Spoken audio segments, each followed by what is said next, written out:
Ассалаумағалейкум ағайын. Бүгін After Effects-тің бірінші сабағы десек болады. Ана жолғы жазғанымыз ол шамамен ортасына қарай келген кезде үйренетін нәрсе болғандықтан көп сұраушылардың талаптарымен бүгін After Effects-ті нөлден бастаймыз. Демек танысу болады бүгін. Бірінші сабақ десек те болады. Бүгін After Effects деген не? Ол не нәрселермен айналысады, соны айтып өтетін боламын. Қарап отырыңыздар мұқият. After Effects-те мынандай нәрселер жасалады.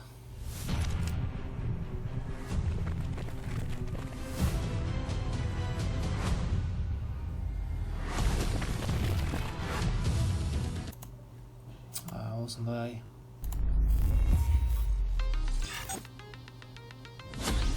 глич эффекттар, немесе найзағайлар,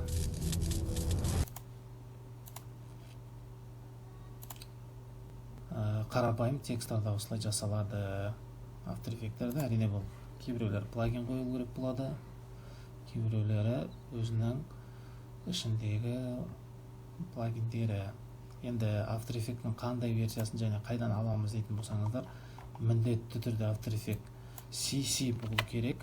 CC болғаннан кейін ол CC 15 болуы мүмкін, 17, 18, 19, 20-ға дейін бола береді. Менікі CC 17.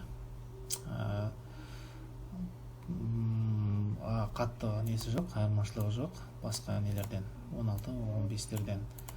Бұдан да жаңа варианттың версиясын қоямын десеңіз, өзіңіз білесіз. Енді бұны қайдан аламыз дегенде, өзінің арнайы сайттарынан алуға болады. Немесе айтамыз, халық арасында мен мына сайттан аламын, бірақ бұны реклама жасауға болмайды шығар деп ойлаймын. Себебі әркімнің өзінің алатын жері болу керек. Біреулер сатып алады, біреулер осындай қарапайым халықтың қолында жүрген заттарды пайдаланады. Енді бүгін интерфейс дейміз, то есть беткі маңдайшасымен танысамыз, пердесін ашамыз деген сияқты. Енді бұмен жұмыс істеу барысында басынан бастайық. Мысалы, ең алғаш ашқан кезде бізге өзі терезе шығарады.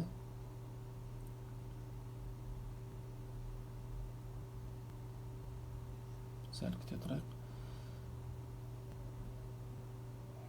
Мына терезе шығады. Бұл терезеде сіздің жұмыс істеген, қандай жұмыс істедіңіз, солардың бәрі тұрады. Болмаса жаңа проект ашасыз. Біз жаңа проект ашамыз, немесе бұны жауып тастап, мына жақтан да аша берсеңіз болады. Жаңа проект, немесе жаңа композиция ашуыңызға болады. Біз жаңа композиция ашамыз. Енді композициямызбен танысып болайық. Бізде Қазақстанда, жалпы СНГ-да қазір бәріміз Full HD-ға өттік қой. HD-ға өттік, 1080-де 1920-ға өттік. Қазір осы разрешение, не дейміз, осы бекітілгенде бізде 25 кадр болу керек. Бұл жерде 25 кадрдан бөліп 29 кадр, 30 кадр, 60, 20 кадрға дейін барады, 24 кадрға дейін барады. 24 кадрмен кинолар жасалады, 25 кадрда жаңа біздің телевидение салалар жұмыс істейді. Сол үшін міндетті түрде 25 кадр болсын. Мына тепе-теңдігі сақталу керек, болса нелер қалу керек. Мына жерде уақыты 1 минут 2 секунд. Негізі көп интроларға минутпен жасалмайды, ол секундпен жасалады. 10 секунд, 12 секунд болады бізге. 10 секундтық таймлайн дейміз, не ашылды, жаңағы жолы ашылды. Осы жерде біз анимация жасаймыз, осы жерде фазаларды қоямыз. Жаңағы фаза дегеніміз ключевой кадрлар дейді осылар. Соларды қоямыз. Сөйтіп анимация жүреді бұл жерде. Енді бізде мынау ақ фон болды, ол композицияның настройкаларында баға не дейміз, мына жерлерінде жасалады. Ақ қоясыз ба, қызыл қоясыз ба, өзіңіз білесіз. Баптауларында осылай жасауға болады. Енді біз мына жерде неше түрлі баптаулары бар. Бұларға жай жұмыс бабымен тоқтай береміз. Қазір мен айтқым келгені, біз жаңа не жасауымыз керек та, жаңа solid, новый слой. Демек, жаңа парақша жасауымыз үшін, жұмыс істеуіміз үшін, мысалы бір слой керек. Бізге оны негізінде ағылшынша жазып отырсам, себебі көп сабақтар орыс тілді болсын, ағылшын тілді болсын, болашақта қарап жатсаңыздар, бәрі ағылшынша болады. Сол үшін сіздерге қазірден бастап ағылшынша қойғандарыңыз дұрыс, үйрене бергендеріңіз дұрыс. Background дегеніміз артындағы фон деген сөз. Мысалы, осындай фон қойдық. Енді бұған қалай текст жазамыз? Мына жерде текст алып, былай жазсақ та болады. Немесе мына жерде слой, оның ішінде жаңа текст. Осы жерге жазуға болады мысалы.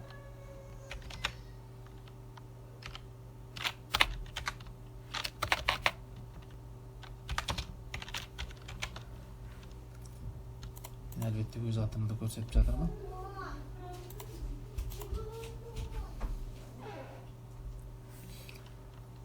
Мына жерде үлкейтіп кішірейтуге болады.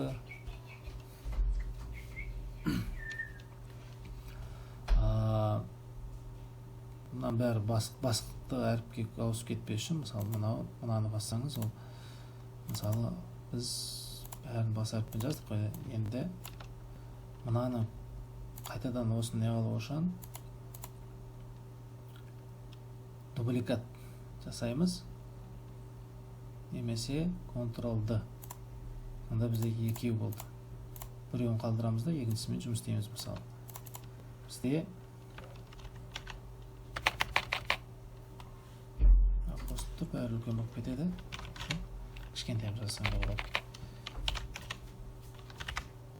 Енді осыны мысалы бәрін бір қалыпты жаңа теріп жүрмес үшін мынамен үлкейтіп қайтадан орнына келтіруге болады. Сосын мына жерде бұл барлық программаларда, барлық софттарда осылай бұған баптаулар осылай жасалады. Бәріңіз білесіздер. Тағы да көрсететін көп нәрсе бар. Бұлардың негізі баптаулары мынаның ішінде болады. Мына жерде болады. Текстің баптаулары болады. Оған өзіне эффекттер қоясыз. Кейін мына жерде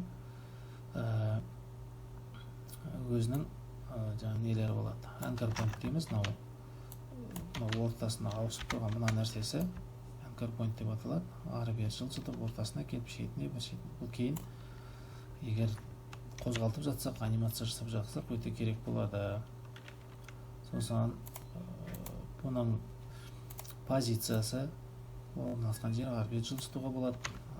Және мына жақтан да беруге болады. Ол үлкейіп кішірейтетін баптауға. Мына жерде де үлкейтіп кішірейтуге болады, бірақ мынаның несі кез келген объектіні үлкейтіп кішірейте береді. Ол текстқа байланысты емес болуы мүмкін. Жай бір слой жасауымыз мүмкін. Мысалы, слойымыз біздің 500 болуы мүмкін, басқа түсте болуы мүмкін. Осыны мысалы үлкейтіп кішірейте бере аламыз осы жерде. Сосын бұл жерде rotation айналдырады және opacity. Бұлардың бәрі үлкейтіп не дейміз ғой, мөлдірлігін үлкейтіп кішірейтеміз, немесе прозрачность деп айтамыз. Енді бұлардың бәрінің өзінің мына жақта пернелері бар да, пернеден бір кнопка арқылы басып шығаруға болады. Мысалы, бізге позиция керек болса, P-ны басамыз, P-ның өзі шығады, позициясы емес. Егер бізге scale керек болса, S-ті басасыз, S шығады. Размерін үлкейтіп кішірейтіп шығады. Және прозрачность керек болса, T-ны басамыз, T бізге прозрачность үлкейтіп кішірейтеді.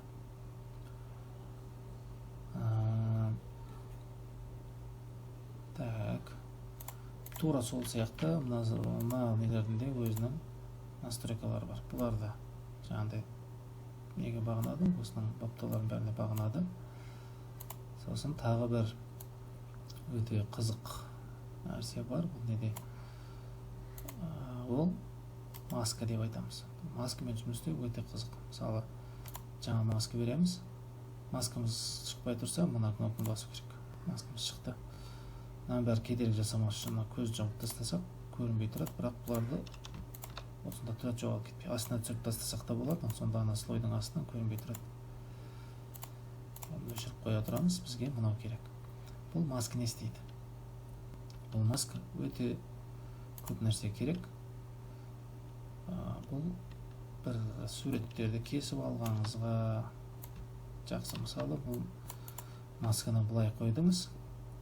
Енді маскасын алып тастаймыз десеңіз, М-ді басасыз, мына жерде масканы суретшіден алып тастаймыз да, мынамен бізге масканы өзімізге керек деп кесіп аламыз керек болады. Мысалы, бізге басқа бір объект керек болуы мүмкін, мысалы, ою жасауымыз керек болып қалады, мысалы.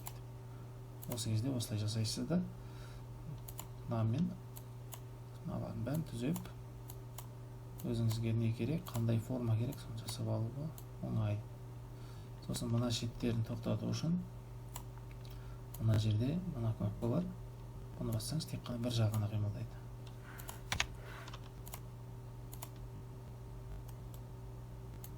Мына жағына қимылдайды, бір жағына тиіспейді.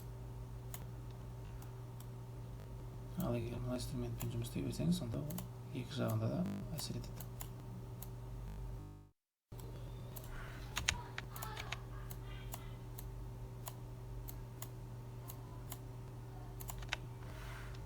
Жалпы бұл маска деген өте күшті инструмент. Бүкіл киноларда, бүкіл нелерде маска қолданылады. Өте маңызды құрал деп айтсақ болады. Бұның болашақта да көрсете жатамыз. Сосын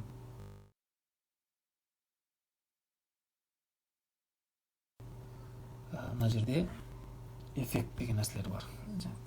Эффекттарға келетін болсақ, көптеген эффекттер бар. Мысалы, біз мына жерде көлеңке бере аламыз, заттаны көлеңкесін бере аламыз.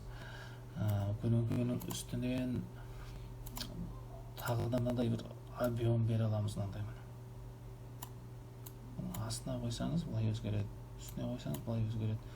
Осы нелердің бәрін, слойлардың бәрін ойнатуға болады, неше түрлі қылып. Алдыңғы сабақта көрсетіп кеткен бұл нәрсені. Сосын мына жерде свет бояуға болады, бояу бөлек көрсетем кейін. Мына жерде жаңағы неше түрлі эффекттер бар. Мысалы, ана жолы пайдаланған эффектіміз бір свечение сияқты, жылт етіп өте кететін нәрсенің бәрін, настройкаларын бәрін ойнатуға болады. Сондай көп, енді бұл жерде эффекттер көп. Кейбір эффекттарда, мысалы, видеокопилот деген сияқты, болмаса Plexus, Trapcut деген сияқты, бұлардың көбін сырттан орнату керек болады. Көп жағдайда өзіндегі бар заттармен көп нәрсені жасауға болады. Мысалы, жаңа YouTube-та жүрген, бастап жатқан адамдарға интро жасауына болады. Неше түрлі суреттер жасауға болады. SMM картинкалар жасауға болады. Неге After Effects деймін? Өйткені қазір, мысалы, әлеуметтік желілер тек қана қатып қалған картинкамен емес, көбіне анимация жасап, немесе бір қозғалып тұрған бір эффекттер беріп, сонысымен де дамып жатыр ғой.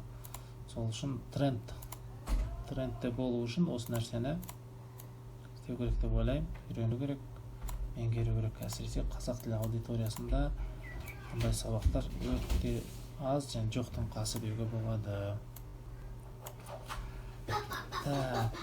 Басқа не өтсек болады?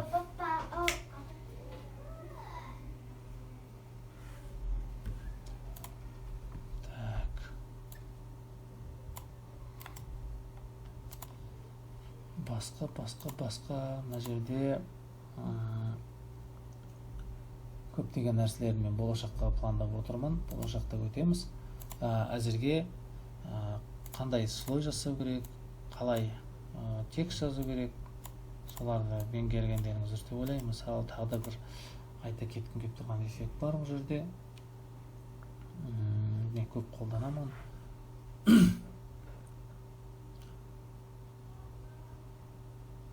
Мысалы, мына эффект бұл қағаздың парақшасы сияқты. Енді мысалы, бұл астында тұрғандықтан бұның эффекттердің бәрі үстіне шығып кетті. Сол үшін бұны үстіне қоямыз. Сол кезде бізде ол көлеңкесімен, енді көлеңкелердің настройкаларын жасау, қалғандарын жасау уже адамның өзінің қалауына байланысты. Мысалы, қандай көлеңке береді, азайтуға болады, амен ойнауға болады.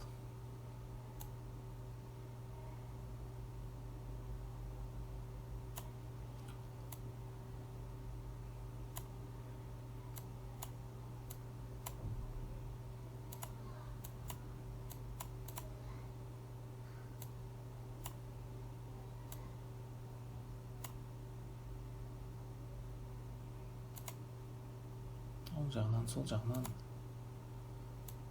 настройкаларында өздеріңіз шұқылап көре жатасыздар.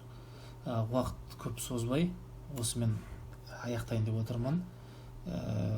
Қорықпай шұқылап, деген интернеттен сабақтар өте көп, орысша, ағылшынша үйрене беру керек. Егер түсінбей жатқан сұрақтар болса, онда менің парақшама жазып, коммент қалдырып кетсеңіздер, мен келесі жолы міндетті түрде соған жауап беруге тырысамын. Болашақта мен қазақтан мықты дизайнерлар шықса, қазақтың балалары үйренсе деген мақсатпен істеп отырмын. Жалпы болашақта мынандай нәрселер жасауға, бұдан да жақсы нәрселер жасауға үйретуге тырысамын. Бұл дегеніміз қиын емес, өте қарапайым дүниелер. Күрделі заттарды, бұдан да әдемі заттарды үйретуге барынша күш салып тырысып көреміз. Осыны осы сабақпен аяқтайық. Қош, сау болыңыздар.